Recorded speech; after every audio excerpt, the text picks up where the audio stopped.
Flight ticket charge up and டவுனுக்கு ஒரு 50,000 வருங்க. இந்த ஃபீஸ் மட்டும் பே பண்ணுங்கள். காலேஜ் சைட்லேருந்து விசாவும் அங்கே ஃபுட் அண்ட் அக்காமடேஷன் எல்லாமே நான் பார்த்துக்கிறேன். நீங்கள் நேரில் ஒன்ஸ் வாங்க. நீங்கள் ஆஃப்டர் அட்மிஷன் தான் வரணுன்ட்டு இல்லை, பிஃபோர் அட்மிஷனும் நீங்கள் வரலாம்.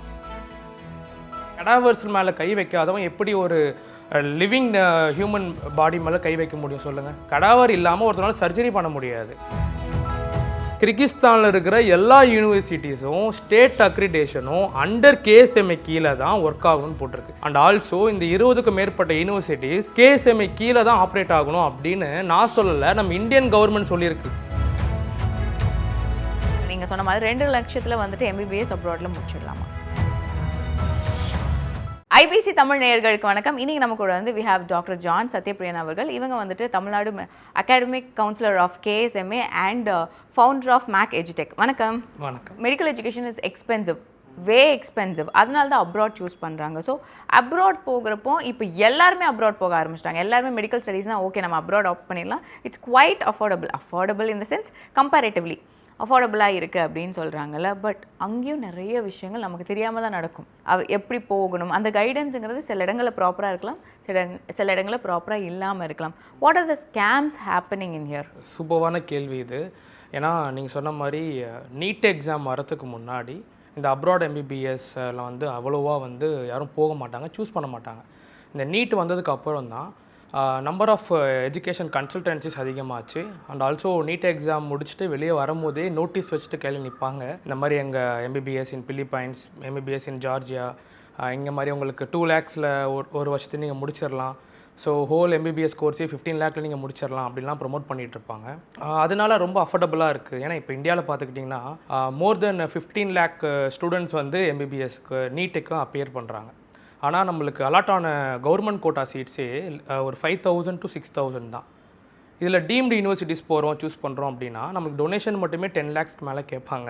அண்ட் ஆல்சோ டியூஷன் ஃபீஸ் பார்த்திங்கன்னா பெர் இயருக்கு ஒரு 25 to 30 lakhs வரும். ஸோ 5 years முடிக்கணும் அப்படின்னா அவங்களுக்கு வந்து மோர் தென் 1 crore செலவாயிடும். பட் அப்ராடில் அவ்வளோ ஆகாது அப்படின்றதுனால எல்லாருமே அப்ராட் சூஸ் பண்ணிட்டு போகிறாங்க. ஸோ இதை ஒரு கருவியாக யூஸ் பண்ணிவிட்டு ஒரு சில third party agencies and also இப்போது ரீசெண்ட் டேஸில் நிறைய இன்ஃப்ளூன்சர்லாம் பார்த்துருப்பீங்க, அவங்களுமே இதுக்குள்ளே இறங்கிட்டாங்க. இதை ஒரு கருவியாக வச்சுட்டு இந்த ஏழை எளிய மக்கள் இருக்காங்க இல்லையா, அவங்களுடைய அறியாமையை பிஸ்னஸாக மாற்றி அவங்களுடைய ஆசை சொற்களால், அதாவது எக்ஸாம்பிளுக்கு MBBS படிக்கணுமா, வெறும் 2 லட்சம் இருந்தால் போதுங்க, அவங்களால MBBS முடிச்சுட்டு வந்துட முடியும். 5.5 years கோர்ஸே 15 lakhல உங்களால் முடிச்சுட்டு வர முடியும். இந்த மாதிரி பேசி கடனுடனே வாங்கி லேண்டை சேல் பண்ணி இருக்கிற கொஞ்சம் நஞ்ச நகையும் அடமானம் வச்சு அவங்க பசங்களை அனுப்பி விடுறாங்க. அங்கே போனதுக்கப்புறம் தான் தெரியும் அவங்க சொன்ன ஃபீஸில் MBBSஸை முடிக்க முடியாது, அவங்க சொன்னதை விட 3 மடங்கு அதிகமாக ஃபீஸ் இருக்கும். இதை தான் வந்து நாங்கள் ஸ்கேம்னு சொல்கிறோம். இதை வந்து யூஸ் பண்ணிவிட்டு அவங்களுக்கு வர கமிஷன்ஸை எடுத்துகிட்டு அங்கே பசங்களை அப்படியே அம்போன்னு விட்டுருவாங்க. அங்கே போய்ட்டு பாதியிலேயே அவங்க ஸ்டடீஸை விட்டுட்டு திரும்ப இந்தியாவுக்கு ரிட்டர்ன் வந்துடுறாங்க. அவங்களுடைய ஆசைகள் எல்லாம் அங்கேயே அழிஞ்சு போயிடுது. ஸோ நீங்களே பார்த்துருப்பீங்க, நீட் எக்ஸாம் கிளியர் பண்ண முடியாமல் நிறைய பேர் வந்து தவறான முடிவுகள் எடுத்துக்கிறாங்க. ஏன்னா அப்பேற்பட்ட ஒரு சுச்சுவேஷனை வந்து இந்த நீட்டு அந்த NTA வந்து பசங்களுக்கு ஏற்படுத்திடுது. ஏன்னா வந்து ரொம்ப ஸ்ட்ரெஸ்ஸாக இருக்குது. ஒரு வருஷத்துக்கு 2 டைம் எக்ஸாம் கொடுத்தா கூட பரவாயில்லைங்க, ஒரு வருஷத்துக்கு 1 டைம் தான் எக்ஸாம். அதுவும் இல்லாமல் இப்போ நீங்களே சொல்லுங்கள், 10th படிக்கிற பையனுக்கும் 8th படிக்கிற பையனுக்கும் ஒன்றா எக்ஸாம் வைப்பாங்களா? வைக்க முடியாது இல்லையா? ஆனால் நீட் எக்ஸாம் அப்படின்றது 2-3 years ட்ராப் பண்ண ஸ்டூடெண்ட்ஸும் எக்ஸாம் கொடுக்குறாங்க. 12th எக்ஸாமை ஃப்ரெஷ்ஷாக முடிச்சுட்டு வந்தவங்களும் அதே எக்ஸாம் தான் கொடுக்குறாங்க. அப்போது அப்சல்யூட்டாக அந்த 5,000 சீட்ஸை யார் எடுப்பா? அப்போது இந்த ஸ்ட்ரெஸ்க்குள்ளே உள்ளாகி சோஷியலைஸ்டாக எல்லோரும் கேள்வி கேட்கும்போது உங்கள் பையனுக்கு என்ன ஆச்சு, என் பையனுக்கு அங்கே சீட்டு கிடச்சின்னு சொல்லி அந்த கம்பேரிட்டிவில் நிறைய பேர் வந்து ஸ்ட்ரெஸ் ஆகி அம்மா அப்பா என்னை வந்து ரொம்ப நம்பிட்டு இருக்காங்க, நாங்கள் டாக்டர் ஆகிடுவோம்ட்டு, என் கனவு அப்படியே வீணாக போயிடும் போலன்ட்டு சூசைட்லாம் அட்டன் பண்ணிடுறாங்க. அது தயவு செஞ்சு யாரும் பண்ண வேண்டாம். அதனால தான் அப்ராட் MBBS சூஸ் பண்ணுறாங்க. செகண்டாக அதுலேயும் ஒரு ஸ்கேம் வந்துச்சுன்னா அந்த பசங்களுடைய மென்டாலிட்டி யோசிச்சு பாருங்கள். ஸோ நம்ம வந்து பார்த்திங்க அப்படின்னா ஆஸ் அ அகாடமிக் கவுன்சிலராக எந்த ஒரு கண்ட்ரி நம்ம சூஸ் பண்ணுறதுக்கு முன்னாடியும் எந்த ஒரு யூனிவர்சிட்டியை சூஸ் பண்ணுறதுக்கு முன்னாடியும் நீங்கள் போகிற அந்த வே இருக்குல்ல, அது வந்து எதர் இன்ஃப்ளூன்சர் வச்சே போகலாம், இல்லை வந்து கன்சல்டன்சி மூலிமா போகலாம், இல்லை அங்கே படிக்கிற பசங்களை வச்சே நீங்கள் போகலாம். அவங்க அத்தாரைஸ்டாக இருக்காங்களா, அவங்க சொல்கிற ஃபீஸ்லாம் ஒரிஜினலாக, அவங்க சொல்கிற மாதிரி அங்கே எஜுகேஷன் குவாலிட்டியாக இருக்கா அப்படின்றத ஒன்ஸ் நீங்கள் வெரிஃபை பண்ணிவிட்டு போகிறது தான் என்ன கேட்டிங்கன்னா சொல்லுவேன். இப்போ இந்த வெரிஃபைன்னு வரப்போ நம்ம வந்துட்டு ஒரு வெப்சைட் பார்க்குறோம், அதில் என்ன இருக்கோ அதை நம்ம நம்புவோம். அது அது அவங்களோட ஆத்தென்டிக்கான வெப்சைட்டான்னு கூட நமக்குலாம் தெரியாது. நம்ம எப்படி ப்ராப்பராக வந்து நம்ம போகிற இன்ஸ்டியூட்டாக இருக்கட்டும், நம்ம கண்ட்ரி வேற ஒரு அப்ராட் கண்ட்ரியில் இருக்கிற இன்ஸ்டியூட் வந்து ஆத்தென்டிக்காக இருக்குது, இல்லைன்னா இவங்க மூலியமாக நான் போகிற ஒரு கவுன்சில் மூலியமாக போகிறேன், இல்லைன்னா ஒரு தேர்ட் பார்ட்டி மூலியமாக போகிறேன்னா எப்படி நம்ம கண்டுபிடிக்கிறது? மிகப்பெரிய ஒரு யூனிவர்சிட்டின்னு தான் ப்ரொமோட் பண்ணுறாங்க இல்லையா, கண்டிப்பாக அந்த யூனிவர்சிட்டிக்கு அஃபிஷியல் வெப்சைட் இருக்கும், கண்டிப்பாக அந்த யூனிவர்சிட்டிக்கு அஃபிஷியல் இமெயில் ஐடி இருக்கும் இல்லையா, அதை வந்து ப்ராப்பராக சர்ச் பண்ணணும். ஒரு வெப்சைட்னால் நம்ம உள்ளே போகிறோம் அப்படின்னா அந்த அவங்களுடைய வெப்சைட்டான்னு பார்க்கணும். இப்போ எக்ஸாம்பிளுக்கு சென்னையிலே நிறைய யூனிவர்சிட்டிஸ் இருக்குது, அந்த ப்ரைவேட் யூனிவர்சிட்டிக்கு அவங்களுடைய அஃபிஷியல் வெப்சைட் இருக்கும். அதே மாதிரி அந்த யூனிவர்சிட்டிக்கு அட்மிஷன் போடுற ஒரு சில தேர்ட் பார்ட்டி ஏஜென்சியோடைய வெப்சைட்டும் இருக்கும், அதுக்குள்ளே போய் நம்ம மாட்டிக்கூடாது. இப்போ எக்ஸாம்பிளுக்கு நம்ம ஃப்ளைட் டிக்கெட் புக் பண்ணுறோம் அப்படின்னா, இண்டிகோவில் உங்களுக்கு வந்து ஃப்ளைட் இருக்குது அப்படின்னா, நீங்கள் இண்டிகோ வெப்சைட்டில் போய் நீங்கள் புக் பண்ணுவீங்களா, இல்லை தேர்ட் பார்ட்டி வெப்சைட்டில் போய் புக் பண்ணுவீங்களா? இண்டிகோவில் தான் புக் பண்ணுவீங்க இல்லையா, அதே கான்செப்ட் தான். இப்போ எக்ஸாம்பிளுக்கு நான் வந்து எந்த காலேஜில் அகாடமிக் கவுன்சிலராக இருக்கேன்னா, KSMA cricket state medical academy. அப்போ இந்த காலேஜுக்கு நான் அஃபிஷியல் வெப்சைட் இருக்குது, அந்த வெப்சைட்டில் போயிட்டு தான் நம்ம என்ன பண்ணணும், அட்மிஷன் ப்ளேஸ் பண்ணணும். அந்த வெப்சைட் லிங்க்கே வேணால் நான் டிஸ்கிரிப்ஷனில் கொடுக்குறேன், இந்த வீடியோ பார்க்குறவங்க அதை யூஸ் பண்ணிக்கிட்டோம். வேறு ஏதாவது காலேஜுக்கு போகணும் அப்படின்னாலும் அந்த வெப்சைட் எப்படி இருக்குது, இப்போ KSMA.KGன்னு இருக்கும், கேஜின்னா கிர்கிஸ்தான் மீன் பண்ணியிருக்கோம், INனா இந்தியா, .inனா இந்தியா. அதே மாதிரி அவங்களுடைய அஃபிஷியல் வெப்சைட்டான்னு பார்க்கணும். கிர்கிஸ்தானுக்கு இந்தியனில் இருக்கிற வெப்சைட்டில் வந்து அட்மிஷன் யாரும் போட மாட்டாங்க. ஸோ அவங்களே இப்போ ப்ராப்பராக எல்லா யூனிவர்சிட்டிலையும் நீங்கள் என்னெல்லாம் பண்ணலாம், ஒரு அட்வைசரி மாதிரி அவங்களே ரிலீஸ் பண்ணுறாங்க. those who are looking for a MBBS in abroad and also in our university, your special லிங்க்கை வந்து பேஸ்ட் பண்ணியிருக்காங்க. அது வழியாக நம்ம போய்ட்டு அட்மிஷன் ப்ளேஸ் பண்ணிக்கலாம். அவங்களும் இந்தந்த ஸ்டேட்டுக்கு யார் அத்தாரிட்டி, இந்தந்த இப்போது தமிழ்நாட்டில் இவ்வளோ டிஸ்ட்ரிக்ஸ் இருக்குது அப்படின்னா இவங்களுக்குலாம் யார் யார் அத்தாரிட்டி நாங்கள் கொடுத்துருக்கோம் அப்படின்னு யூனிவர்சிட்டியே வந்து அத்தாரிட்டி கொடுத்துருக்காங்க. அதை நம்ம கிராஸ் வெரிஃபை பண்ணிக்கிறது நல்லது. இன்னொரு விஷயம் உங்களுக்கு சொல்லட்டுங்களா, நம்ம செலவு பண்ணி படிக்க போகிறோம் அப்ராடில். அப்போது இவ்வளோ செலவு பண்ணும்போது ஒரு 50,000-60,000 செலவு பண்ணி நம்ம ஏன் நேரில் போய் விசிட் பண்ணி பார்க்கக்கூடாது? எப்போவுமே நம்ம இங்கே இருக்குன்னா நம்ம ஈஸியாக அஃபோர்ட் பண்ணி நம்ம போய் பார்த்துட்டு வந்துடுவோம். இப்போ இங்கே பக்கத்து ஊர் அப்படின்னா போயிடலாம். பட் வேற ஒரு கண்ட்ரி போகணும்னா அப்போ எல்லாருமே யோசிக்க ஆரம்பிப்பாங்க அப்படின்னு ஒன்று இருக்குல்ல, because they have to spend for that. நான் என்ன சொல்கிறேன் அப்படின்னா, உங்களுடைய ஃப்ளைட் டிக்கெட் சார்ஜ் மட்டும், நான் லாஸ்ட் டைம் ஐபிசிலையும் நான் இந்த வேர்ட் சொல்லியிருந்தேன், flight ticket charge up and டவுனுக்கு ஒரு 50,000 வருங்க, 25 வரும். இந்த ஃபீஸ் மட்டும் பே பண்ணுங்கள். காலேஜ் சைட்லேருந்து விசாவும் அங்கே ஃபுட் அண்ட் அக்காமடேஷன் எல்லாமே நான் பார்த்துக்கிறேன், என் யூனிவர்சிட்டி சார்பாக நாங்கள் பார்த்துக்குறோம். நீங்கள் நேரில் ஒன்ஸ் வாங்க, நீங்கள் ஆஃப்டர் அட்மிஷன் தான் வரணுன்ட்டு இல்லை, பிஃபோர் அட்மிஷனும் நீங்கள் வரலாம். அவங்க ஒரு குறிப்பிட்ட டைம் பீரியட் ஒதுக்கியிருப்பாங்க பேரண்ட்ஸ் மீட்டுக்காக, அந்த டைம் வாங்க. இப்போது உங்கள் பொண்ணோ உங்கள் பையனோ இந்த வீடியோ பார்த்துட்ருக்கீங்க, 12th படிக்கிறாங்க அப்படின்னா, நீங்கள் இந்த இயர் பேரண்ட்ஸ் மீட் நாங்கள் வந்து KSMAல கண்டக்ட் பண்ணுவோம். இந்த ட்ராவல் எக்ஸ்பென்சஸ் மட்டும் நீங்கள் பார்த்துக்கோங்க. மற்றது ஒரு 3-4 டேஸ் ஸ்டே பண்ணி நாங்கள் சொல்கிற மாதிரி அங்கே எஜுகேஷன் குவாலிட்டி இருக்கா, ஃபீஸ் வந்து நாங்கள் சொல்கிற ஃபீஸ் தான் அங்கே கட்டுறாங்களா. இப்போ நிறைய யூனிவர்சிட்டிஸில் வந்து ப்ராக்டிக்கல் எக்ஸ்போஷர் கம்மியாக இருக்குது, அவங்களுக்கு வந்து ஹாஸ்பிட்டலுக்கு கூட்டு போக மாட்டாங்க. ஈவன் தோ கெடாவர்ஸ் இல்லாமல் டீச் பண்ணிகிட்டு இருக்காங்க. கெடாவர்ஸ் மேலே கை வைக்காதவன் எப்படி ஒரு லிவிங் ஹியூமன் பாடி மேலே கை வைக்க முடியும் சொல்லுங்கள்? ஸோ கெடாவர் அப்படின்றது ரொம்ப அத்தியாவசியம். கெடாவர் இல்லாமல் ஒருத்தனால சர்ஜரி பண்ண முடியாது. இப்போ வர கொஷின்ஸ் எல்லாமே நீட் பிஜியாக இருக்கட்டும், FMGயாக இருக்கட்டும், தியரிட்டிக்கல் பேசிக்கை விட ப்ராக்டிக்கல் பேசிஸ் தான் அதிகமாக வருது. அப்போது ஒரு டெட் பாடி இல்லாமல் அவன் எப்படி வந்து லேர்ன் பண்ணுவான், ஒரு ஒரிஜினல் ஆர்கனை டச் பண்ணாமல் எப்படி லேர்ன் பண்ணுவாங்க? ஆனால் நம்ம KSMAல மட்டும்தான் கெடாவர்ஸ் இருக்குது. அதை நாங்கள் சொல்லும் போது நிறைய பேர் அவங்க சும்மா சொல்கிறாங்கன்னு நிறையா தேர்ட் பார்ட்டி ஏஜென்சி சொல்லிட்டு நான் கேள்விப்பட்டேன். ஆனால் நேரில் எங்கள் பேரண்ட்ஸ் அங்கே வந்து அதை டச் பண்ணி ஃபீல் பண்ணும் போது தான் அவங்களுக்கு அது வந்து பதிலாக இருக்கும். அதனால் நீங்கள் ஒன்ஸ் வெரிஃபை பண்ணும்போது இந்த வெப்சைட்டாக இருக்கட்டும், இமெயிலாக இருக்கட்டும், இதெல்லாம் செகண்டரி. நேரில் வந்து விசிட் பண்ணலாம். உங்களுடைய அந்த அப்ராட் ட்ராவலை அசில் ஃப்ரீயாக நாங்கள் மாற்றுறோம். ஸோ ட்ராவல் எக்ஸ்பென்ஸ் மட்டும் பே பண்ணிக்கிட்டால் போதும். விசா அப்ளை பண்ணுறது, கூட இருந்து கைட் பண்ணி கூட்டிகிட்டு போகிறது, என் டு என் நான் கூட இருப்பேன். லாஸ்ட் இயர் பேரண்ட்ஸ் மீட்டிங்லேயும் மோர் தென் 20 பேரண்ட்ஸ் கிட்ட வந்திருந்தாங்க தமிழ்நாட்டில் இருந்து. நான் கூட இருந்து கூட்டிகிட்டு போனேன். அவங்களுக்கு அங்கே வந்து ஒரு யூனிவர்சிட்டி டூர் சுற்றி காட்டினேன். அங்கே இருக்க கண்ட்ரியில், ஏன்னா அவங்க பசங்க பிள்ளைங்க அங்கே தான் வாழ போகிறாங்க ஒரு 5 இயர்ஸ்க்கு. அங்கே கிளைமேட் கண்டிஷன் எப்படி இருக்குது, அங்கே இருக்க லோக்கல் பீப்புள்ஸ் எப்படி இருக்காங்க, எவ்வளோ சேஃப்டியான ஒரு கேம்பஸ்குள்ளே அவங்க வந்து இருக்க போகிறாங்க அப்படின்றத ஒரு டைம் வந்து பேரண்ட்ஸ் பார்த்துட்டாங்கன்னா அடுத்த 4 வருஷத்துக்கு அவங்க சந்தோஷமாக இருப்பாங்க. இதை தான் நான் வந்து ரெக்கமெண்ட் பண்ணுறேன் எல்லா பேரண்ட்ஸ்க்கும். இப்போ வந்து எல்லாருமே வந்துட்டு ப்ரொமோட் பண்ணுறப்போ கண்டிப்பாக வந்து இந்த யூனிவர்சிட்டி அப்ராட் யூனிவர்சிட்டிஸில் நீங்கள் சொன்ன மாதிரி ஒரு 2 lakhsல முடிச்சிடலாம், 15 lakhsல முடிச்சிடலான்னு ஒரு விஷயத்தில் வந்து அவங்க இன்ஃப்ளூயன்சஸாக இருக்கட்டும் யாராக இருந்தாலுமே ப்ரொமோட் பண்ணுவாங்க. ஆனால் அதை தாண்டி அங்கே நிறைய டிஃபிகல்ட்டிஸ் இருக்கும்.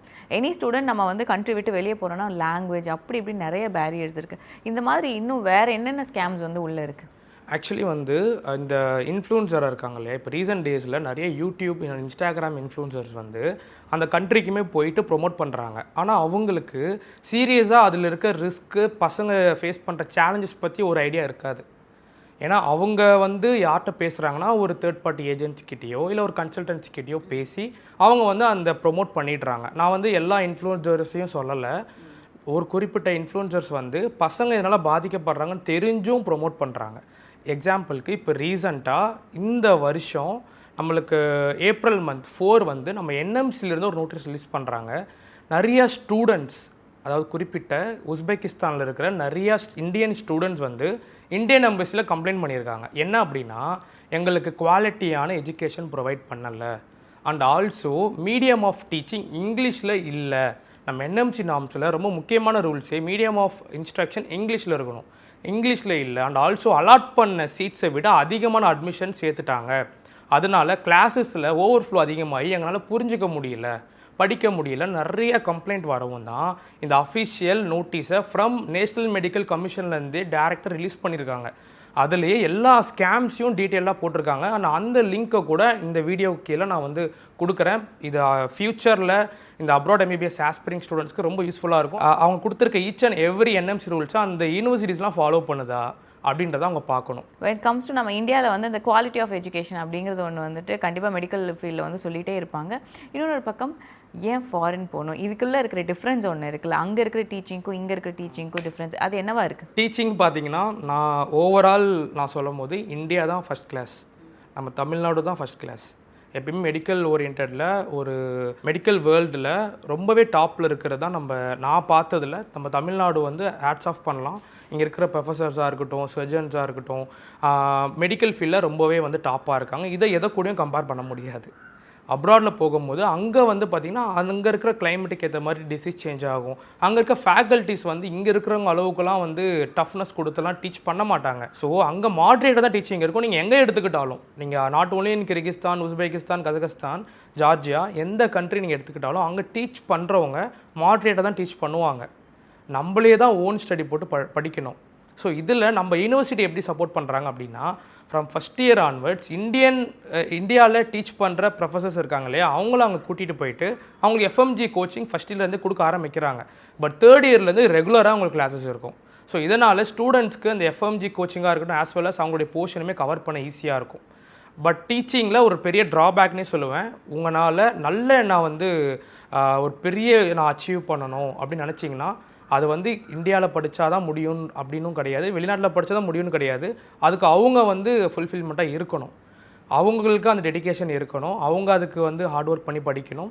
படிக்கிற பையன் எங்கே இருந்தாலும் படிச்சிருவான் அப்படின்னு சொல்கிற மாதிரியே எங்கே நம்ம போனாலும் படிச்சிடலாம், நம்மளுக்கு அந்த டெடிகேஷன் இருக்கணும். ஏன்னா இப்போ ஆன்லைனில் நிறையா ஃபேக்கல்ட்டிஸ் டீச் பண்ண ஆரம்பிச்சிட்டாங்க.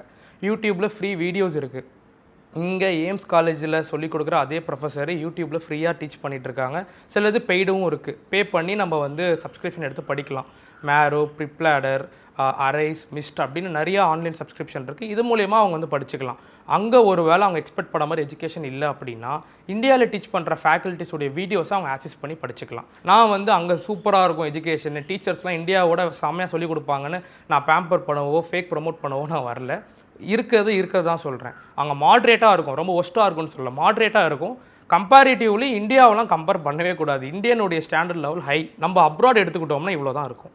அதனால் நீங்கள் ஒரு வேளை இந்தியாவில் தான் படிக்கணும்னா 1 இயர் 2 இயர் ட்ராப் பண்ணி நீங்கள் இந்தியாவில் நீட் எக்ஸாம் கிளியர் பண்ணி நீங்கள் படிங்க.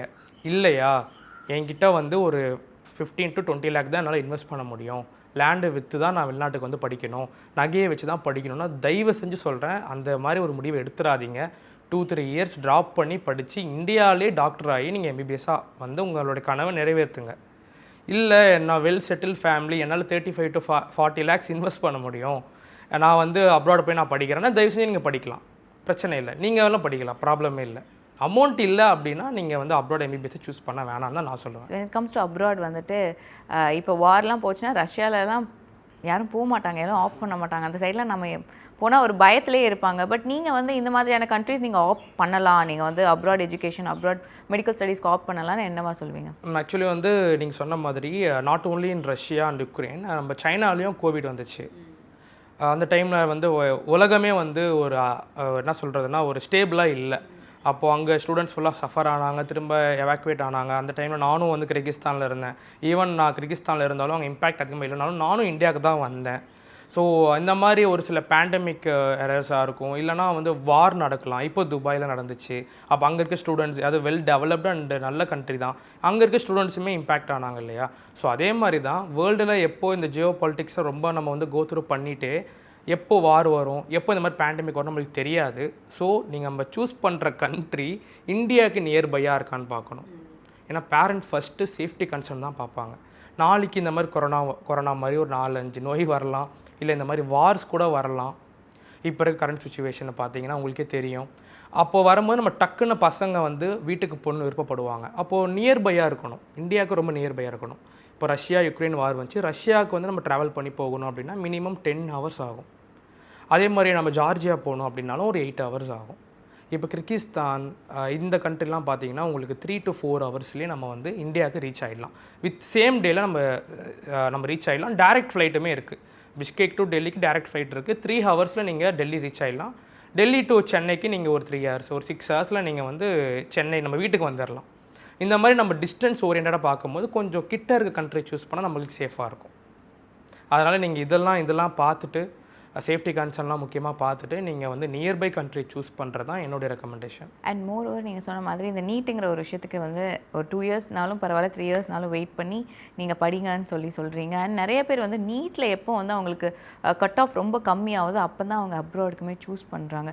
இல்லை சிலவங்க வந்து நீட்டை வந்து ஸ்கிப் பண்ணிட்டு போயிடலாம் அப்படிங்கிறதுக்காகவும் அப்ராட் ஒன்று சூஸ் பண்ணுறாங்களே. Is it like true that நம்ம நீட் இல்லாமல் ஒரு அப்ராட் ஸ்டடீஸில் போய் உட்கார முடியுங்கிறது? ஆக்சுவலி வந்து எந்த ஒரு மெடிக்கல் யூனிவர்சிட்டிஸும் நீட் கம்பல்சரின்னு சொல்லலை. பட் நம்ம இந்தியன் மெடிக்கல் கமிஷன் நீட் கம்பல்சரின்னு சொல்கிறாங்க. அப்போது நம்ம அப்ராடில் இருக்க யூனிவர்சிட்டி சொல்கிறது கேட்கணுமா, இல்லை இந்தியன் எம்பசியோ இல்லை இந்தியன் மெடிக்கல் கமிஷன் சொல்கிறது கேட்கணுமான்னு கேட்டிங்கன்னா இந்தியன் மெடிக்கல் கமிஷன் சொல்கிறது தான் கேட்கணும். ஸோ இதை ஒரு லூப் ஹோலாக வச்சுட்டும் ஒரு சில இன்ஃப்ளூயன்சர்ஸ் வந்து நீட் இல்லையா, நீங்கள் வெளிநாட்டில் வந்து எம்பிஎஸ் பண்ணிட்டு இந்தியாவில் வந்து வேலை பார்க்கலாம். இது மிகப்பெரிய ஸ்கேம். பசங்க வாழ்க்கையே போயிடும். நீட் அப்படின்றது அடிப்படை. நீட் எக்ஸாம் வந்து mandatory for MBBS UG. NEET exam clear பண்ணாமல் எம்பிபிஎஸ் பண்ணுறோம் அப்படின்னா இந்தியாவில் வேலை பார்க்க முடியாது. அப்படி யாராவது வேலை பார்த்துட்டு இருந்தாங்கன்னா அவங்க இல்லீகலாக வேலை பார்க்குறாங்க, எப்போ வேணாலும் மாட்டுவாங்க. அப்படி மாட்டிட்டாங்கன்னா என்எம்சிலேருந்து நோட்டீஸ் ரிலீஸ் பண்ணிவிடுவாங்க. அவங்கனால இந்தியாவில் அடுத்து அவங்க ரிஜிஸ்டர்ட் டாக்டராக என்ன பண்ணாலும் அவங்களால ஆக முடியாது. ஸோ வித்தவுட் நீட் நீங்கள் அப்ராடில் போய் எம்பிஎஸ் பண்ணலாம், நீங்கள் படிச்சுட்டு இந்தியாவில் வந்து வேலை பார்க்கலான்னு சொன்னீங்கன்னா அது ஸ்கேம் தான், நம்ப வேணாம். அப்படியும் சில ஸ்டூடெண்ட்ஸ் போய் படிக்கிறாங்க. அவங்களுடைய மோட்டோ என்னன்னு கேட்டிங்கன்னா அவங்க அப்ராட்லேயே செட்டில் ஆக போகிறேன், நான் படித்த லைக் கிர்கிஸ்தானில் படிக்கிறேன்னா அங்கேயே நான் செட்டில் ஆக போகிறேன், இல்லை நான் வேறு எங்கேயாவது நான் சர்ச் பண்ணிகிட்ருக்கேன், ஒரு சில கண்ட்ரி வந்து நீட் இல்லாமல் எங்களுக்கு ஆஃபர் பண்ணுறாங்க, நாங்கள் அங்கே போய் பிஜி பண்ண போகிறோம் அப்படின்ற மாதிரி சில பேர் போகிறாங்க. பட் நான் என்ன ரெக்கமெண்ட் பண்ணுறேன் அப்படின்னா நீட் எக்ஸாமை கிளியர் பண்ணிவிடுங்க. ரொம்ப ஒரு 720 மார்க்ஸ்க்கு ஒரு 100 மார்க் நீங்கள் எடுத்துகிட்டு நீங்கள் அப்ராட் போங்க அப்படின்றது தான். வித்தவுட் நீட்டை வந்து நீங்கள் அது ஒரு வேயாக வச்சுக்கிட்டு நீங்கள் அப்ராட் போய் படிச்சுட்டு திரும்ப இந்தியா வந்துடலாம் நினச்சிங்கன்னா அது சாத்தியம் இல்லாத ஒன்று. நீட் எக்ஸாம் கிளியர் பண்ணிவிட்டு நீங்கள் எலிஜிபிள் டாக்டராக நீங்கள் அப்ராட் போய் படிங்க. ஏன்னா ஃப்யூச்சரில் நீங்கள் நினச்சிட்டு இருப்பீங்க நம்ம வேறு எங்கேயாவது போய் கூட நம்ம செட்டில் ஆகிக்கலாம் அப்படின்ட்டு. ஒருவேளை அவங்களும் நீட் குவாலிஃபிகேஷன் கேட்க வாய்ப்புகள் இருக்குது. நீங்கள் படிக்கிற கண்ட்ரிலே நீங்கள் சேஃபாக நீங்கள் என்ன வேணால் பண்ணிக்கலாம், படிக்கிற காலேஜ்லேயே கூட நீங்கள் டாக்டராக ஒர்க் பண்ணிக்கலாம், அந்த ஹாஸ்பிட்டல்லையே கூட. ஆனால் அங்கே மட்டும்தான் உங்களால் இருக்க முடியும். ஸோ எதுக்கு நம்ம ரிஸ்க் எடுக்கணும்? ஸோ நீட் எக்ஸாம் கிளியர் பண்ணுங்கள், பாஸ் பண்ணுங்கள். கட் ஆஃப் வாங்க முடியலையா அப்போது இது ஒரு செகண்டரியாக வச்சுக்கோங்க. 1 year 2 year ட்ராப் பண்ணுங்கள். பசங்களாக இருக்கீங்கன்னா உங்களுக்கு ஏஜ் இருக்குது, ஒரு 1 year 2 year ட்ராப் பண்ணி கூட நீங்கள் இந்தியாவில் சீட்டு வாங்க பாருங்கள். இல்லை நான் எவ்வளோ ட்ரை பண்ணிட்டேன் என்னால் முடியல அப்படின்னு சொன்னீங்கன்னா மட்டும் அப்ராட் சூஸ் பண்ணுங்கள். அதுவும் நீட் கிளியர் பண்ணிவிட்டு வந்து சூஸ் பண்ணுங்கள். அதுதான் நானும் ரெக்கமெண்ட் பண்ணுறேன். whenever லைக் அப்ராட் போகிறோன்னா இந்த மாதிரி ஸ்கேம்ஸ் நிறையா நடக்குதுல்ல. ஸோ அந்த கண்ட்ரீஸில் இருக்கிற எம்பசிஸ் வந்து இதுக்கு என்ன மாதிரியான ஆக்ஷன்ஸ் எடுக்கிறாங்க? ஆக்சுவலாக வந்து எல்லா கண்ட்ரிலையுமே இந்தியன் எம்பசி இருக்கும். எங்கே நிறைய இந்தியன்ஸ் இருக்காங்களோ அங்கே வந்து இந்தியன் எம்பசி எப்பயுமே ஆக்டிவாக இருக்கும். இப்போ இந்த மாதிரி கண்ட்ரிஸ் உஸ்பெகிஸ்தான், இப்போ நான் உங்களுக்கு சொன்னேன் இல்லையா, ஒரு நோட்டீஸ் ரிலீஸ் பண்ணியிருக்காங்க. அது உஸ்பெகிஸ்தானில் இருக்க எம்பசி தான் ரிலீஸ் பண்ணாங்க. ஈவன் இப்போ என்கிட்ட ஒரு அட்வைசரி நோட்டீஸ் இருக்குது, இது கிர்கிஸ்தானில் இருக்கிற இந்தியன் எம்பசி ரிலீஸ் பண்ண நோட்டீஸ். இவங்க என்ன பண்ணியிருக்காங்க அப்படின்னா கிட்டத்தட்ட கிர்கிஸ்தானில் 25 above மெடிக்கல் யூனிவர்சிட்டிஸ் இருக்குது. 13 காலேஜில் போய் நீங்கள் படிக்க வேணான்னு இவங்க வந்து நோட்டீஸ் விட்டுருக்காங்க. ஏன்னா அந்த 13 காலேஜஸ் ஸ்டேட் அக்ரிடேஷன் வாங்கலை அப்படின்னு. ஸோ இது ஏன் இவங்க விடணும்னு அவசியம் இல்லை. But advisory for Indian students aspiring to study medicine in Kyrgyzstan Indian எம்பசியில் வந்து விட்டுருக்காங்க. எப்போ விட்டுருக்காங்கன்னா June 6 லாஸ்ட் மந்த் விட்டுருக்காங்க. அப்போது என்ன அட்வைஸ் பண்ணியிருக்காங்கன்னு பார்த்தோம் அப்படின்னா, இனி கிர்கிஸ்தானில் இருக்கிற எல்லா யூனிவர்சிட்டிஸும் ஃப்ரம் June 1 எல்லா யூனிவர்சிட்டிஸும் ஸ்டேட் அக்ரிடேஷன் வாங்கியிருக்கணும். ஸ்டேட் அக்ரிடேஷன் இல்லாத காலேஜில் நீங்கள் படிச்சிங்கன்னா உங்கள் டிகிரி வந்து இந்தியாவில் வேலிட் ஆகாதுன்னு நம்ம இந்தியன் கவர்மெண்ட் ரிலீஸ் பண்ண நோட்டீஸ். அந்த 13 காலேஜ் என்ன அப்படின்றத நான் சொல்ல விரும்பலை. நான் டிஸ்கிரிப்ஷனில் லிங்க் கொடுக்குறேன், நீங்களே போய் செக் பண்ணி பார்த்துக்கோங்க. அண்ட் ஆல்சோ ஒரு சில கவர்மெண்ட் காலேஜஸ்க்கு 1 வருஷம் தான் அக்ரிடேஷன் லிமிட் கொடுத்துருக்காங்க. அந்த காலேஜுக்கு பல இன்ஃப்ளூயன்ஸை ப்ரொமோட்டும் பண்ணியிருக்காங்க. அது என்ன காலேஜுன்னு நீங்கள் செக் பண்ணி பார்த்துக்கோங்க. அப்புறம் 6 வருஷத்துக்கு ஒரு சில காலேஜஸ் கொடுத்துருக்காங்க, அதுலேயும் கவர்மெண்ட் காலேஜஸ் இருக்குது. எவ்ரி 6 இயர்ஸ், இப்போ எக்ஸாம்பிளுக்கு 6 இயர்ஸ்க்கு ஒரு காலேஜ் அக்ரிடேஷன் கொடுத்துருக்காங்கன்னா every 6 years that university has to pass the state accreditation. எல்லா வருஷமும் இன்ஸ்பெக்ஷன் வரும். அவங்க யூனிவர்சிட்டியில் ஒழுங்காக குவாலிட்டி எஜுகேஷன் ப்ரொவைட் பண்ணுறாங்களா, வந்து குவாலிட்டி ஸ்டூடெண்ட்ஸ் எல்லாமே வந்து ப்ராக்டிக்கல் எக்ஸ்போஷரோட படிக்கிறாங்களா, நிறைய எஃப்எம்ஜி பாஸ் ரேட் ஆகுதா, இதுதான் நம்மளுக்கான சென்சஸ். நாக் மாதிரி அதே மாதிரி தான் சேம். ஸோ அந்த அக்ரிடேஷன் இருக்கான்றதை பார்ப்பாங்க. ஹேண்ட் ஃப்ரீயான எக்ஸ்பீரியன்ஸ்லாம் இருக்கா, ஹாஸ்பிட்டல்ஸில் ஸ்டூடெண்ட்ஸ் போயிட்டு ப்ராக்டிஸ் பண்ணுறாங்களா, இந்த மாதிரி வெரிஃபிகேஷன் பார்த்துட்டு அக்ரிடேஷன் கொடுப்பாங்க. இப்போ ஒரு சில காலேஜுக்கு 1 இயர் தான் கொடுத்துருக்காங்க. எனக்கு ஒன்று தான் புரியல, இந்த 1 வருஷம் வாங்கின யூனிவர்சிட்டிஸ் இருக்கு இல்லையா, இந்த காலேஜில் இப்போ ஒரு பையன் போய் படிக்கிறான்னு வைங்களேன், எம்பிபிஎஸ் வந்து மினிமம் 5 இயர்ஸ் மேக்ஸிமம் 6 இயர்ஸ் படிக்கணும். 5.5 மேக்ஸிமம் 6 இயர்ஸ் படிக்கணும். 6 இயர்ஸ் படிக்கிறதுக்குள்ளே இந்த காலேஜ் ஸ்டேட் அக்ரிடேஷனை ஃபெயில் ஆகிடுச்சு அப்படின்னா அவன் படித்தது எல்லாமே வேஸ்ட்டு தானே. அவன் லைசன்ஸ் வந்து லைசன்ஸும் வாங்க முடியாது இந்தியாவில், டிகிரியும் வேலிடாக இல்லை, எந்த கண்ட்ரியும் போய் படிக்கவும் முடியாது. ஸோ இந்த நேஷ்னல் ஸ்டேட் அக்ரிடேஷன் வாங்காத யூனிவர்சிட்டியில் போய் படிக்காதீங்க அப்படின்னும், இந்த ஸ்டேட் அக்ரிடேஷன் 1 வருஷம் கூட வாங்காமல் 13 காலேஜ் ஃபெயில் ஆகிருக்கு அப்படின்னும் நம்ம இந்தியன் கவர்மெண்ட் வந்து சொல்லியிருக்காங்க. ஸோ இதில் பார்த்தீங்கன்னா இந்த ஃபெயிலான யூனிவர்சிட்டி லிஸ்ட்டில் நம்ம கேஎஸ்எம்ஏ வந்திருக்காது. 1 வருஷம் தான் வாங்கியிருக்காங்க இல்லையா ஒரு சில பேர், ஒரு சில யூனிவர்சிட்டிஸ், அதுலேயும் கேஎஸ்எம்ஏ காலேஜ் வந்திருக்காது. 6 வருஷம் நாங்கள் வாங்கியிருக்கோங்க அப்படின்னு சில பேர் வந்து ப்ரொமோட் பண்ணிகிட்டு இருக்காங்க, அதுலேயும் கேஎஸ்எம்ஏ காலேஜ் வந்திருக்காது. அப்போ எங்கே தான் சார் இந்த கேஎஸ்எம்ஏ காலேஜ் பேர் வந்திருக்குன்னு கேட்டிங்கன்னா, ரிலீஸ் பண்ண ஃபஸ்ட்டு பேஜ்லேயே 2 இடத்துல பேர் வந்திருக்கு. அதில் செகண்டாக எந்த இடத்துல வந்திருக்கு அப்படின்னா, கேஎஸ்எம்ஏ கூட ஒரு 2 காலேஜ் ஆட் பண்ணி அந்த 3 காலேஜுக்கும் ஸ்டேட் அக்ரிடேஷன் தேவை இல்லை, ஆல்ரெடி அவங்களுடைய எஜுகேஷன் சிஸ்டம் நல்லா இருக்குது, அங்கே படிக்கிற ஸ்டூடெண்ட்ஸ் வந்து நல்லா படிக்கிறாங்க, ஹாஸ்பிட்டலில் அவங்க ட்ரைனிங் பண்ணுறாங்க அப்படின்னு ஒரு இடத்துல கேஎஸ்எம்ஏ பேர் வந்திருக்கு. ஸ்க்ரீனில் என்ன வேணால் நீங்கள் காட்டுங்க. ஃபஸ்ட்டு எங்கே வந்திருக்குன்னு கேட்டிங்கன்னா, கிர்கிஸ்தானில் இருக்கிற எல்லா யூனிவர்சிட்டிஸும் ஸ்டேட் அக்ரிடேஷனும் அண்டர் கேஎஸ்எம்ஏ கீழே தான் ஒர்க் ஆகணும்னு போட்டிருக்கு. இந்த ஸ்டேட் அக்ரிடேஷன் கொடுக்கறதே நம்ம கேஎஸ்எம்ஏ காலேஜ் தான். அண்ட் ஆல்சோ இந்த 20க்கும் மேற்பட்ட யூனிவர்சிட்டிஸ் கேஎஸ்எம்ஏ கீழே தான் ஆப்ரேட் ஆகணும் அப்படின்னு நான் சொல்லலை, நம்ம இந்தியன் கவர்மெண்ட் சொல்லியிருக்கு. அப்போது யார் கேரண்டி கொடுக்குறான்னு பார்த்துக்கோங்க இந்த காலேஜில் படிக்கலான்னு. ஸோ இந்தியன் எம்பசி ஸ்டூடெண்ட்ஸ்க்கு ரொம்ப ஃபேவராக நல்ல நல்ல விஷயத்தை வந்து ஸ்டூடெண்ட்ஸ்க்கு வந்து அவங்களே நோட்டீஸ் ரிலீஸ் பண்ணுறாங்க. நான் பசங்களுக்கும் என்ன சொல்ல வரேன் அப்படின்னா, கொஞ்சம் ஸ்டே அப்டேட்டடாக இருங்க, ரொம்ப அப்டேட்டடாக இருங்க. நம்ம இந்தியன் எம்பசியோடைய பேஜஸ் ஃபாலோ பண்ணிக்கோங்க. இப்போ கிர்கிஸ்தான்னா இந்தியா இன் கிர்கிஸ்தான் இன்ஸ்டாகிராமில் நீங்கள் பார்த்தீங்கன்னா அவங்களோட பேஜ் வந்துடும். எக்ஸில் இருக்காங்க, அப்புறம் அவங்களோட இமெயில்ஸ் இருக்குது, உங்களுக்கு டவுட்ஸ்லாம் இமெயில் பண்ணி பாருங்கள், அவங்க ரிப்ளை பண்ணுவாங்க. ஸோ இந்த மாதிரி வெப்சைட் இருக்குது அவங்களுக்குன்னு அஃபிஷியல் வெப்சைட். இதில் வந்து நீங்கள் எப்பயுமே அப்டேட்டடாக இருக்கணும். என்னென்ன நோட்டீஸ் ரிலீஸ் பண்ணுறாங்க, நம்ம என்னென்ன விஷயங்கள் வந்து நம்மளுக்கு அட்வைஸ் பண்ணுறாங்க, எந்தெந்த காலேஜை வந்து நம்ம தவிர்க்கணும்னு சொல்கிறாங்க அப்படின்றத வந்து நம்ம வெரிஃபை பண்ணி நம்ம வந்து அப்டேட்டடாக இருந்தாலே இந்த மாதிரி விஷயங்கள்லாம் வந்து நம்ம ஸ்கேம் ஆகாமல் தவிர்க்கலாம். அண்ட் ஆல்சோ ரியலாக வந்து இந்தியன் எம்பசி அவங்களுடைய ஒர்க்கை ப்ராப்பராக சூப்பராக பார்த்துட்ருக்காங்க. எனக்கு வந்து ஃபைனலாக ஒரு ஃபியூ கொஸ்டின்ஸ் இருக்குது. It's like a myth and fact மாதிரி. ஃபர்ஸ்ட் திங் வந்துட்டு 2 லட்சத்தில் நீங்கள் சொன்ன மாதிரி 2 லட்சத்தில் வந்துட்டு எம்பிபிஎஸ் அப்ராடில் முடிச்சிடலாமா? 2 லட்சத்தில் உங்களால் flight ticket, visa, admission process இது மட்டும் தான் பண்ண முடியும். நம்ம வந்து 1 வருஷத்தில் வந்து டியூஷன் ஃபீஸ்லாம் பே பண்ண முடியாது. ஏன்னா ஒரு வருஷத்துக்கே பார்த்தீங்க அப்படின்னா ஃபஸ்ட் இயர் மட்டுமே many of the universities maximum first year மட்டுமே 10 lakh சார்ஜ் பண்ணுறாங்க ஃபார் போத் ஃப்ளைட் டிக்கெட்ஸ், அப்புறம் வீசா, அப்புறம் டியூஷன் ஃபீஸ், ஹாஸ்டல், மெஸ்ஸுன்னு நிறையா இருக்குது இல்லையா. இதெல்லாம் யார் சொல்லுவா? 2 லட்சத்தில் நீங்கள் வந்து எம்பிபிஎஸ் வந்து 1 வருஷத்துக்கு கட்டி முடிச்சிடலாம் அப்படிலாம் யாராவது சொன்னாங்கன்னா அவங்க மேலே கேஸ் போடுங்க. ஏன்னா வந்து அதெல்லாம் வந்து பாசிபிளே கிடையாது. நீங்களே வந்து பாருங்கள், 2 லட்சத்தில் எம்பிபிஎஸ் முடிக்கிறோம் அப்படின்னு நிறைய இன்ஃப்ளூயன்சர்ஸ் வந்து ப்ரொமோட் பண்ணிகிட்ருக்காங்க. அதனால் வந்து அது இம்பாசிபிள். ஏன்னா நிறைய எக்ஸ்பென்சஸ் இருக்குது. இது இல்லாமல் அவங்க டே டு டே எக்ஸ்பென்சஸும் இருக்குது இல்லையா? எப்படியும் ஒரு வருஷத்துக்கு 10லேருந்து 12 லட்சம் மொதல் வருஷம் வரும். செகண்ட் இயர்லேருந்து அவங்களுக்கு மெஜாரிட்டி ஆஃப் யூனிவர்சிட்டிஸ் கம்மியாக தான் சார்ஜ் பண்ணுவாங்க டியூஷன் ஃபீஸ். ஸோ ஓவராலாக பார்த்துக்கிட்டிங்க அப்படின்னா ஒரு எம்பிபிஎஸ் படித்து முடிச்சுட்டு வரவங்க, அதாவது கிர்கிஸ்தானில் சொல்கிறேன், ஒரு 30 to 40 நம்ம வச்சுக்கலாம். அவங்க எக்ஸ்பென்ஸ் பண்ணுறதுல இருக்குது 30 to 40. ஹையான இருக்கணும், அதான். ஏன்னா ஹை பெய்டு ஹாஸ்டல்ஸும் இருக்குது, ஹை பெய்டு மெஸ்ஸும் இருக்குது. அதை எடுத்துக்கிறாங்கன்னா 40 வந்துடும். இல்லை நம்ம வந்து மிட் ரேஞ்சில் இருக்கலாம் அப்படின்னா 30ல் முடிச்சிடலாம். இதுக்கும் கீழே இருக்காங்க. நம்ம வந்து ஷேரிங் ரூம்ஸ் இருக்குது, அப்பார்ட்மெண்ட்ஸ் இருக்குது. அங்கே இருந்தோன்னா நம்ம வித்தின் 30 lakhsல முடிக்கலாம். ஆனால் நாட் லெஸ் தென் 25. அதுதான் சில இடங்களில் 15 லட்சத்துலேயே வந்து மொத்த என்டையர் அப்ராட் எம்பிபிஎஸ் கோர்ஸையும் முடிச்சிடலாம் அப்படின்லாம் சில இடங்களில் சொல்லிட்டு இருக்காங்களே. ஆமாம், அப்படி அவங்க சொல்லிகிட்டே இருப்பாங்க. ஆனால் அது வந்து வாய்ப்பே கிடையாது. 15 லட்சத்தில் ஹோல் எம்பிபிஎஸ் வந்து ஒரு ஸ்கேம் தான். 15 lakhsல சத்தியமாக முடிக்க முடியாது. அது எல்லாமே ஒரு ப்ரொமோஷனல் கண்டென்ட் தான். அது எல்லாமே 15 lakhsல வந்து அவங்க ஒரு 2 வருஷம் வேணால் படிக்கலாமே தவிர மிச்சம் இருக்க 3 வருஷத்தை கடவுளுக்கு வேணால் நிறுத்தி விட்டுறலாம். அப்ராடில் எம்பிபிஎஸ் படிக்கிறது அவ்வளோ ஒர்த் இல்லை அப்படின்னு சில இடங்களில் போய் யோசிப்பாங்க, அப்படி தான் நினைப்பாங்கல்ல. இதுக்கு நீங்கள் என்ன சொல்லுவீங்க? இல்லை, ஆக்சுவலாக வந்து நம்ம world dictionary of medical schools அப்படின்ற வெப்சைட்டில் நீங்கள் சூஸ் பண்ணியிருக்க யூனிவர்சிட்டிஸ் இருந்தால் அந்த டிகிரி வந்து வேர்ல்டு வைடு ரெகக்னைசபிள் தான், அக்செப்டபிள் தான். ஸோ அந்த மாதிரி ரெகக்னைஸ்டு யூனிவர்சிட்டியில் நீங்கள் படிச்சிங்க அப்படின்னா ஒர்த்து இல்லைன்னு யாரும் சொல்ல மாட்டாங்க.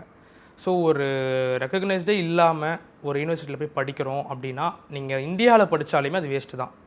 ஸோ இந்தியாவில் படித்தா தான் ஒர்த்து, அப்ராடில் படித்தா ஒர்த்து இல்லை அப்படின்லாம் கிடையாது. ஈவன் தோ இங்கே நம்ம எம்பிபிஎஸ் முடிச்சுட்டு நீட் பிஜி கிளியர் பண்ணவங்க யூகே யூஎஸ்ஏ போயிட்டு யூஎஸ்எம்எல்இ பிளாப் எக்ஸாம் கிளியர் பண்ணி செட்டில் ஆனவங்களும் நிறைய பேர் இருக்காங்க. ஸோ அப்ராடில் போய் படித்தா ஒர்த்து இல்லைன்னு இல்லை. அப்ராடில் நிறைய ஸ்கேம் நடக்க வாய்ப்புகள் இருக்குது. நிறைய அன்ஆத்தரைஸ்டு அண்ட் ரெகக்னைஸ்டு இல்லாத யூனிவர்சிட்டிஸ்லாம் இருக்குது, நிறையா இருக்குது. ஸோ அதை பார்த்து சூஸ் பண்ணி கரெக்டான வழியில் போனோம் அப்படின்னா நம்மளுடைய டிகிரி வந்து எங்கேயுமே வேலிட் தான், ஒர்த்து தான். அதை பற்றி நம்மளுக்கு பிரச்சனை இல்லை. கைடிங் த ஸ்டூடெண்ட்ஸ்னு ஒன்று இருக்குல்ல, பிகாஸ் யாரும் அவங்களா போய் அட்மிஷன் போடுறது கிடையாது. ஆப்வியஸாக இந்த தேர்ட் பார்ட்டிஸ் ஆர் அப்ராட் கவுன்சில்ஸில் தான் போய் வந்துட்டு அவங்க அட்மிஷன் போடுவாங்க. அவங்க அந்த பேரண்ட்ஸை கைட் பண்ணுறதா இருக்கட்டும், அது நீங்கள் என்ன மாதிரி ப்ரொவைட் பண்ணுறீங்கன்னு தெரிஞ்சு. இப்போ ஆக்சுவலாக வந்து நான் ஆல்ரெடி சொன்ன மாதிரி இதில் நிறைய தேர்ட் பார்ட்டி கன்சல்டன்சிஸ், ஏஜென்சிஸ் இருக்காங்க. எல்லாரையுமே நான் சொல்ல வரல. ஒரு சில பேர் வந்து மணி மோட்டிவாக இருப்பாங்க. அவங்க வந்து ஒரு குறிப்பிட்ட ஒரு கண்ட்ரியாக இல்லை குறிப்பிட்ட ஸ்டேட்டை மட்டுமே தான் ப்ரொமோட் பண்ணுவாங்க. என்ன நம்ம சொன்னாலும், இப்போ அதர் கண்ட்ரி சொன்னாலும் அதை பற்றி தப்பாக சொல்லுவாங்க. இப்போ என்கிட்ட நீங்கள் ஒரு 4-5 காலேஜ் சொன்னீங்கன்னா அதை பற்றி தப்பாக சொல்கிறதுக்கு எனக்கு 1000 காரணங்கள் இருக்கலாம். ஆனால் அப்படி நான் சொல்லி நம்ம ஸ்டூடெண்ட்ஸை நம்ம எடுத்துகிட்டு நம்ம காலேஜுக்கு சேர்க்குற அவசியம் நம்மளுக்கு கிடையாது. நம்மளோட யூனிவர்சிட்டிஸை பற்றி பாசிட்டிவாக பல விஷயங்கள் இருக்குது. அதை பற்றி சொல்லி ஒரு 2-3 பேர் நம்ம வீடியோஸ் பார்த்து வந்தாங்கன்னா அவங்களுக்கு தான் என்னுடைய காலேஜில் அட்மிஷனே தவிர மற்ற காலேஜில் போயிட்டு தப்பாக இந்த காலேஜ் இது தப்பாக இருக்குது, அந்த காலேஜ் இப்படி இருக்குது அப்படி இருக்குன்னு சொல்லி நம்ம வந்து ஃபேக்காக நம்ம எதுவும் சொல்லி நம்ம இது பண்ண போகிறது கிடையாது. ஒரு காலேஜ் தப்பாக பேசியும் நம்ம அட்மிஷன் எடுக்க போகிறது கிடையாது. ஏன்னா நிறைய பேர் இப்போ அப்படி தான் பண்ணிகிட்ருக்காங்க. ஸோ நீங்கள் சொல்கிற மாதிரி இதில் நிறைய கன்சல்டன்சிஸ் இன்வால்வ் இருக்குது. அவங்க அத்தாரைஸ்டான்னு நம்ம செக் பண்ணிக்கணும், கிராஸ் வெரிஃபை பண்ணிக்கணும். அவங்க சொல்கிற காலேஜோட இமெயில் ஐடியை வாங்குங்க, அந்த இமெயில் ஐடிக்கு மெயில் பண்ணுங்கள். இந்த கன்சல்டன்சி கிட்ட தான் நான் இப்போ போயிட்டுருக்கேன், அவங்க ஃபீஸ் கட்ட சொல்கிறாங்க, அவங்க இந்த ஃபீஸ் ஸ்ட்ரக்சர் சொல்கிறாங்க, இதெல்லாம் கரெக்டாக அப்படின்னு நீங்கள் மெயில் பண்ணி பாருங்கள். நாட் ஓன்லி நான் எம்பிபிஎஸ் அப்ராட் ஃபீல்ட், நீங்கள் இன்ஜினியரிங் படிக்க போனாலுமே ஒரு கிராஸ் வெரிஃபை பண்ணுறது நம்மளுக்கு சேஃப் தானே. ஸோ அவங்க ஆமாங்க இவங்க தான் அத்தாரைஸ்டு, நீங்கள் வந்து கண்ணை மட்டும் இவங்களை அட்மிஷன் போட்டலாம் சொல்லிவிட்டு வேறு வெரிஃபிகேஷன் நம்மளுக்கு எது வேணும் சொல்லுங்கள். அண்ட் ஆல்சோ நான் திரும்ப சொல்கிறேன், ஒன்ஸ் உங்களுக்கு ஒரு வேலை சாட்டிஸ்ஃபைடு ஆகலை அப்படின்னா நேரில் போய் பார்த்துருங்க, அந்த கண்ட்ரிக்கு ட்ராவல் பண்ணி போய் பார்த்துருங்க. சரி ட்ராவல் பண்ணனால முடியாது, எங்கள்கிட்ட பாஸ்போர்ட் இல்லை, நாங்கள் ஆனால் இன்னும் கொஞ்சம் எங்களுக்கு வந்து அத்தென்டிசிட்டி வேணும்னு கேட்டிங்கன்னா அங்கே ஆல்ரெடி படிக்கிறாங்க இல்லையா பசங்க, அவங்களுடைய கான்டாக்ட் நம்பர் கேளுங்க. அந்த கன்சல்டன்சியாக இருக்கட்டும் இல்லை ஏஜென்ட்டியாக இருக்கட்டும் அவங்கள்ட்ட கேட்கலாம்ல, கொடுப்பாங்கல்ல. அவங்க ஆல்ரெடி சொல்லியிருப்பாங்க நாங்கள் 20 பேர் அனுப்பியிருக்கோம், 30 பேர் அனுப்பியிருக்கோன்னு. அவங்க நம்பரை வாங்குங்க, ஒரு 10 பேர்கிட்ட பேசுங்க. ஒரு 5 பேர் அவங்க ஆளாக இருந்தாலும் 5 பேர் உண்மையாக தானே சொல்லுவாங்க, கரெக்டாக? ஸோ அங்கே படிக்கிற பசங்க பொய் சொல்ல மாட்டாங்க, நான் நம்புகிறேன். ஸோ நீங்கள் கன்சல்டன்சியோ ஒரு தேர்ட் பார்ட்டி ஏஜென்சியோ இல்லை ஒரு கன்சல்டன்ட்டையோ நீங்கள் நம்பி போகிறதுக்கு அங்கே படிக்கிற பசங்க கிட்ட பேசி வெரிஃபை பண்ணி அங்கே இவங்க சொல்கிற மாதிரி எஜுகேஷன் இருக்கா, சாப்பாடு நல்லா இருக்கா, தங்குற இடம் சேஃப்டியாக இருக்கா, இங்கே படித்தா ஒர்த்தாக இந்தியாவில் வந்து வேலை பார்க்க முடியுமான்னு கேட்டுட்டு அட்மிஷன் போடுறது எப்படி இருக்குது? கேளுங்க, நம்பர் கொடுத்தா தான் அட்மிஷன் போடுவோன்னு சொல்லுங்கள். ஒரு 10 பேர்கிட்ட பேசி பாருங்கள், தமிழ் பசங்கள்கிட்ட பேசி பாருங்கள். அதுதான் நான் சொல்ல வரேன். ஏன்னா எந்த பசங்களும் பாதிக்கப்பட்ட பசங்களாக இருந்தால் நீயும் பாதிக்கப்படுறான்னு எவனும் வந்து ரெக்கமெண்ட் பண்ண மாட்டான். நான் ஆல்ரெடி பட்டுட்ருக்கேன், நீ தயவு செஞ்சு இந்தியாவிலே நீட் கிளியர் பண்ணி நீ இந்தியாவிலே படி, இங்கே வந்து கஷ்டப்படாதன்னு சொல்லுவான். இல்லை ஒருத்தவன் ரியலாகவே அவன் இங்கே அப்ராட் வந்ததுனால அவனுடைய லைஃப் இம்ப்ரூவ் ஆகுது, அவனுடைய எஜுகேஷன் நிறைய கற்றுக்கிறான் அப்படின்னா, நிறைய பசங்க வந்து தனியாகவே இருப்பாங்க பார்த்துருக்கீங்களா, ரொம்ப இன்ட்ரோவர்ட்டாக இருப்பாங்க. ஸோ அந்த மாதிரி பசங்க அப்ராடுக்கு வந்து அச்சீவ் பண்ணுறதை நான் அதிகமாக பார்க்குறேன் ரீசெண்ட் டேஸில். அவங்க அந்த தனிமையை ரொம்ப விரும்புவாங்க. அவங்களுக்கு வெளிநாட்டில் வந்து அவங்களே தனிமைப்படுத்திட்டு அவங்களே அழகாக படிச்சுட்டு எஃப்எம்ஜி ஃபஸ்ட் அட்டெம்ப்டில் கிளியர் பண்ணிவிட்டு இந்தியாவில் இன்டர்ன்ஷிப் பண்ணிவிட்டு இங்கே வந்து அவங்க நீயாடா அந்த பையன் சொல்கிற அளவுக்கு அச்சீவ் பண்ணிகிட்டு இருக்காங்க. ஸோ இந்த மாதிரி பெனிஃபிட்ஸ் உள்ள பசங்களும் சொல்லுவாங்க, இங்கே வரது எல்லாமே ஒர்த்து தான், நீங்கள் வந்து படிக்கலாம், நான் எல்லா அத்தன்டிசிட்டியும் நான் பார்த்துட்டேன், எல்லாமே ஓகேவாக தான் இருக்குது, நீங்கள் வரலாம் அப்படின்வாங்க. ஸோ இருக்கிற ப்ளஸ் அண்ட் மைனஸை தெரிஞ்சுக்கிட்டு நீங்கள் வாங்க. அப்ராட் எம்பிபிஎஸ்னாலே எல்லாம் பாசிட்டிவ் தான் கிடையாது, நிறைய சேலஞ்சஸ் இருக்குது. ஒரு கம்ஃபர்டபுள் ஜோனில் நான் இருக்கணும், 5 ஸ்டார் ஹோட்டல் மாதிரி ஹோட்டல் நான் ஸ்டே பண்ணியிருக்கணும், ஃபுட்டெல்லாம் வேறு லெவலில் இருக்கணும் அப்படின்னு யாராவது நினச்சிட்டு இருந்தீங்கன்னா அப்ராட் எம்பிபிஎஸ் உங்களுக்கு செட்டே ஆகாது. வீட்டில் அம்மா அப்பாவுடைய சாப்பாடு சாப்பிட்டுட்டு தோசை சாப்பிடணும், இட்லி சாப்பிடணும்னு நினச்சிட்டு இருந்தீங்கன்னா 2-3 இயர்ஸ் ட்ராப் பண்ணி இங்கேயே படித்து நீட் கிளியர் பண்ணி இங்கேயே இருந்துருங்க. ஃபுட்டிலேருந்து தங்குற அக்காமடேஷன்லேருந்து எல்லாமே ஒரு அளவுக்கு மாட்ரேட்டாக தான் இருக்கும். இதெல்லாம் நான் பேலன்ஸ் பண்ணி என்னோடய ட்ரீமை நான் அச்சீவ் பண்ணுவேன் அப்படின்ற மைண்ட் செட்டு உள்ள பசங்க அப்ராட் எம்பிபிஎஸ் சூஸ் பண்ணிட்டு வந்து படிக்கலாம். சார் நீங்கள் ஸ்டார்டிங்கில் வந்துட்டு கேஎஸ்எம்ஏ அப்படிங்கிறத ஹைலைட் பண்ணிட்டு இருந்தீங்க. ஸோ கேஎஸ்எம்ஏக்கு வந்துட்டு எப்படி அட்மிஷன் போடணும் அண்ட் உங்ககிட்ட மட்டும் தான் அட்மிஷன் போட முடியுமா? ஆமாம், இப்போது வந்து கேஎஸ்எம்ஏ காலேஜுக்கு வந்து அவங்க எக்ஸ்க்ளூசிவ் ரைட்ஸ் வந்து என்கிட்ட தான் கொடுத்துருக்காங்க. தமிழ்நாடு, கர்நாடகா அண்ட் கேரளா, பாண்டிச்சேரி இங்கெல்லாம் வந்து ஒரு ஸ்டூடெண்ட் வந்து எம்பிபிஎஸ் கேஎஸ்எம்ஏல பண்ணணும் அப்படின்னா நம்ம மூலிமா மட்டும் தான் போட முடியும். அது ஒரு பெரிய ட்ராபேக்காகவும் நான் பார்க்குறேன். ஏன் அப்படின்னா நிறைய கன்சல்டன்சி ஏஜென்சிஸ் கேஎஸ்எம்ஏயை வந்து அட்மிஷன் போட மாட்டாங்க. ஏன்னா எங்களால் தான் போட முடியும் அப்படின்றதுனால அவங்க போட மாட்டாங்க. அப்படி போட்டாலும் என்கிட்ட நிறைய மெசேஜ் பண்ணிகிட்டே தான் இருக்காங்க. டே டு டே எனக்கு வந்து ஸ்டூடெண்ட்ஸ் கொடுக்குறேன், எனக்கு காசு கொடுப்பீங்களா, கமிஷன் கொடுப்பீங்களா, நிறைய பேர் கேட்டுட்ருக்காங்க. அதுக்கு நான் அப்ரோச் பண்ண மாட்டேன். எவ்வளோ ஃபீஸ் காலேஜஸ் சொல்லியிருக்காங்களோ அந்த ஃபீஸ் தான் சொல்ல முடியும். ஒரு சில தேர்ட் பார்ட்டி ஏஜென்சி என்கிட்ட வந்து நீங்கள் சொல்கிற ஃபீஸை விட எக்ஸ்ட்ராவாக போட்டு நான் வந்து ஒரு ஸ்டூடெண்ட்ஸ்க்கு நான் கொடுக்கட்டுமான்னு கேட்குறாங்க. அதுக்கு நான் என்கரேஜ் பண்ண மாட்டேன். ஏன்னா இவங்க அப்படி பண்ணிட்டு போயிடுவாங்க. நாளைக்கு நம்மளோட ஸ்டூடெண்ட்ஸ் எல்லாம் ஒன்றாங்க படிப்பாங்க, ஒரே கிளாஸ் ரூமில் உட்காந்து நீ எவ்வளோ ஃபீஸ் கட்டியிருக்கேன்னு கேட்பாங்க. அப்போது நானும் இதே இடத்துல தான் ஃபீஸ் கட்டினேன், நானும் இதே காலேஜில் தான் அட்மிஷன் போட்டிருக்கேன், ஆனால் நான் எதுக்கு இவ்வளோ அதிகமாக காசு கொடுத்துருக்கேன் அப்படின்னு வரும் இல்லையா? ஆல்ரெடி நம்ம இங்கே அப்ராட் எம்பிபிஎஸ் சூஸ் பண்ணுற ஸ்டூடெண்ட்ஸ் வந்து மிடில் கிளாஸாக தான் இருக்காங்க. எதுக்கு அவங்க வந்து தேர்ட் பார்ட்டிக்கிட்ட அவங்க அமௌண்ட்டை லூஸ் பண்ணணும்? அதனால நம்ம கிட்ட மட்டும் எக்ஸ்க்ளூசிவ் ரைட்ஸ் கொடுத்துருக்காங்க. இப்போது கிட்டத்தட்ட 300 ஸ்டூடெண்ட்ஸ் கிட்ட கேஎஸ்எம்ஏல படிக்கிறாங்க. அதில் ஒரு ஸ்டூடெண்ட் கூட கம்மியாகவோ அதிகமாகவோ ஃபீஸ் கட்டலை. எல்லாருக்கும் ஸ்டாண்டர்டாக ஒரே ஃபீஸ் தான். இதை நான் வந்து கேரண்டீடாக ஆணித்தனமாக நான் சொல்லுவேன். ஈவன் நாளைக்கு என்னை கூட பிற தங்கச்சி கேஎஸ்எம்ஏ காலேஜுக்கு வந்தாலும் என் தங்கச்சிக்கும் நான் அதே ஃபீஸ் தான் பே பண்ணுவேன். கம்மியாகவோ கூடவோ ஃபீஸ் பே பண்ண மாட்டேன். ஸோ இதையே வந்து கன்சல்டன்சிஸ் வந்து என்ன பண்ணுறாங்க, ஒரு தேர்ட் பார்ட்டி, நான் எல்லாருமே சொல்ல, நல்ல விதமாக ஒர்க் பண்ணுற கன்சல்டன்சிஸ் நிறையா இருக்காங்க தான். ஆனால் ஒரு சில பேர் இந்த மணி மைண்டடாக இருக்கிறவங்க கேஎஸ்எம்ஏ காலேஜுக்கு அட்மிஷன் போட முடியல, இதுலேருந்து காசு சம்பாதிக்க முடியல அப்படின்னு காலேஜை பற்றி தப்பாக பேசுகிறாங்க. இந்த காலேஜ் போகாதீங்க, ஸ்டேட் அக்ரிடேஷன் வாங்கலை, அது ஒரு காலேஜே கிடையாது, அது அகாடமி. அது கேஎஸ்எம்ஏ அப்படின்றது Kyrgyz state medical academy or university. அகாடமின்னு ஏன் வருதுன்னா கம்ப்ளீட்லி மெடிக்கல் ஓரியன்ட் அது. அதனால தான் அந்த அகாடமின்ற பொசிஷன் கொடுப்பாங்க. இது தெரியாமல் அது காலேஜ் கிடையாது, யூனிவர்சிட்டி கிடையாது, அது அகாடமிங்க. அது ஆகாஷ் அகாடமி மாதிரி அது கேஎஸ்எம் அகாடமி. அங்கே போய் உங்கள் பையனை கொடுக்குறீங்க. அந்த காலேஜ் என்எம்சி ரூல்ஸை ஃபாலோ பண்ணலாம், அதுக்குன்னு ஓன் ஹாஸ்பிட்டல் கிடையாது, அங்கே தமிழ் பசங்களே கிடையாதுன்றாங்க. நீங்கள் வந்து பாருங்கள் எவ்வளோ தமிழ் பசங்க அங்கே இருக்காங்கன்னு. இப்போ வந்து ஒரு ஸ்டூடெண்ட் வந்து டேரெக்டாக கேஎஸ்எம்மில் அட்மிஷன் போடணும் அப்படின்னா வேறு எங்கேயும் நம்ம வந்து பார்த்தா அன்அத்தாரைஸ்டாக இருக்காங்கன்னா அங்கே எங்கேயும் ப்ளேஸ் பண்ணாமல் என்னுடைய அஃபிஷியல் நம்பர் இருக்குது இல்லையா, இதுக்கு நீங்கள் வாட்ஸ்அப் பண்ணலாம். இப்போ நானும் அப்படி இல்லைனா என்னோடய டீம்மேட்ஸ் மேக் எஜுடேக் கூடிய அஃபிஷியல் டீம்மேட்ஸும் உங்களை வந்து காண்டாக்ட் பண்ணுவாங்க, இல்லை உங்கள்கிட்ட கைட் பண்ணுவாங்க, நேரில் விசிட் பண்ணி பார்ப்பாங்க. நீங்கள் ஆஃபீஸ்க்கு வந்து விசிட் பண்ணி பார்க்கும்போது உங்களுக்கு இருக்கிற எல்லா டவுட்ஸும் கிளியர் பண்ணிவிட்டு டேரெக்ட் அட்மிஷன் போட்டு அவங்களுமே ஹெல்ப் பண்ணுவாங்க. ஸோ இப்படி நாங்கள் எல்லோரும் ஒரு டீமாக ஒர்க் பண்ணிகிட்டு இருக்கிறதுனால நீங்கள் வெளியே எங்கேயும் போய் மாட்டிக்க வேணாம். ஆல்ரெடி ஒரு கன்சல்டன்சியை மாட்டிச்சு நாங்கள் வந்து சைபர் கிரைமில் கம்ப்ளைண்ட் கொடுத்தோம், லீகல் ஆக்ஷன் எடுத்தாங்க. இன்றைக்கி அவங்களுடைய ஆஃபீஸை வந்து க்ளோஸ் பண்ணிட்டாங்க. அதனால் வந்து அந்த மாதிரி தப்பு எதுவும் பண்ணாதீங்க. ஸோ இப்போது ரீசன்ட் இயர்ஸாகவே பார்த்தீங்க அப்படின்னா நீட் எக்ஸாம் முடிச்சுட்டு வரும்போதே நிறைய இந்த ஏஜென்சி தேர்ட் பார்ட்டி கன்சல்டன்சிஸ் எல்லாம் நோட்டீஸ் கொடுத்துட்ருப்பாங்க வெளியே பசங்கக்கிட்ட வந்து நீங்கள் ஒரு 15 lakhsல எம்பிபிஎஸ் முடிச்சிடலாம், இந்த கண்ட்ரிக்கு வாங்க, பிலிப்பைன்ஸ்க்கு வாங்க, ஜார்ஜியாவுக்கு வாங்க, ரஷ்யாவுக்கு வாங்க அப்படின்னு கொடுத்துட்ருப்பாங்க. ஸோ அப்போவே உங்களுக்கு தெரிஞ்சிடும் உங்களுக்கு வந்து அது ஒரு மணி மைண்டட் பிஸ்னஸ் அப்படின்ற மாதிரி. எப்போ ஒரு ஸ்டூடெண்ட்ஸ் வந்து அவங்க தேடி ஒரு காலேஜுக்கு போகிறாங்களோ அது வந்து ரீசனபிளாக இருக்கும். எப்போ ஒரு காலேஜ் வந்து தேடி ஸ்டூடெண்ட்ஸ் வராங்க அப்படின்னா அவங்க மணி மைண்டட் தான் வராங்க அப்படின்னு நமக்கு கண்டுபிடிச்சிடலாம். And this whole session was so clear. ஏன்னா நீங்கள் வந்து ரொம்ப டிரான்ஸ்பரண்ட்டாக நிறைய விஷயங்கள் பேசுங்க.